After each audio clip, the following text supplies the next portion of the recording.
پاکستان میں تبلیغی جماعت سرمایہ داروں کے ہاتھ میں، علماء کے ہاتھ میں نہیں ہے، سمجھ رہی میں کہ نہیں؟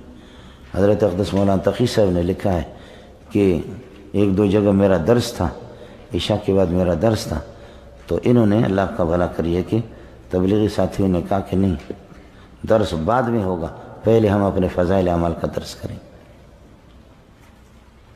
سمجھ رہی میں کہ یہ کیا ہے؟ یہ کیا ہے؟ کیا آپ کا وہ فضائل اعمال کا درس تقی صاحب کے درس میں نہیں آ سکتا؟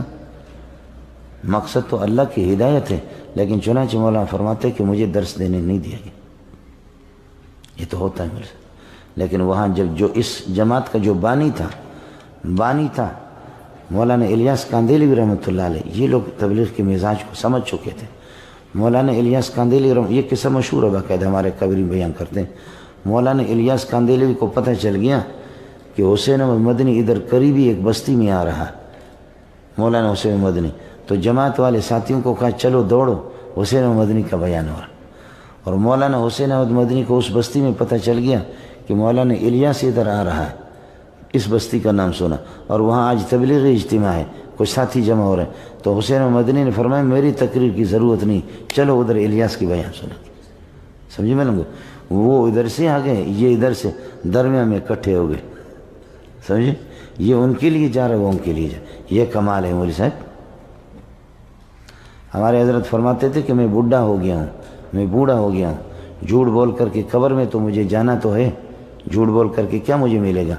فرمایا کہ اللہ کی قسم، مولانا یوسف کاندیلوی فرماتے تھے کہ طلباء کو طالب علمی کے زمانے میں تبلیغی جماعت میں جانا حرام ہے، اور حضرت کا تو حافظ تھا، وہ فرماتے میں جھوٹ بول کر کے کیا کروں گا؟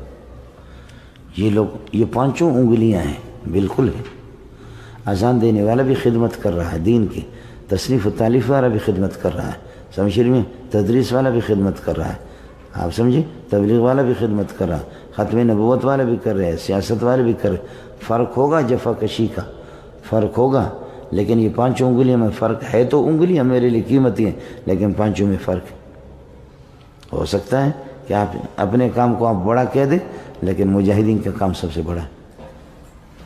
وہ مولوی منظور کی درس تدریس سے بھی، لیکن درس تدریس کا بھی آپ اندازہ کریں، آپ کو اس دنیا کی کتابوں میں کوئی ایسی بات نہیں ملے گی کہ مولانا زکریا نے کبھی کوئی چلہ لگایا۔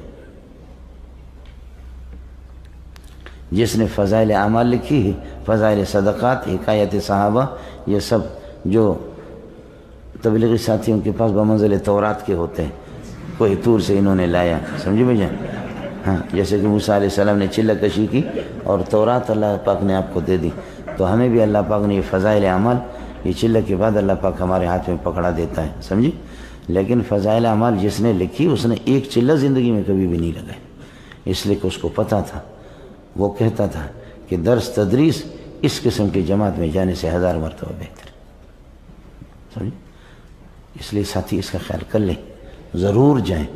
ہم اپنے طلباء کو جمعرات کو بھیجتے، جہاں ہم ان سے کہتے، اپیل کرتے، ہم کو بھیجتے کہ بھئی اللہ کے لیے جاؤ، لیکن کم از کم مراتب کو تو سمجھو۔ بات صرف اتنی سی ہے، تبلیغی جماعت ہماری ہے، ہم اس کی رہنمائی نہیں کریں گے، سمجھو؟ علماء رہنمائی نہیں کریں گے تو کون کرے گا؟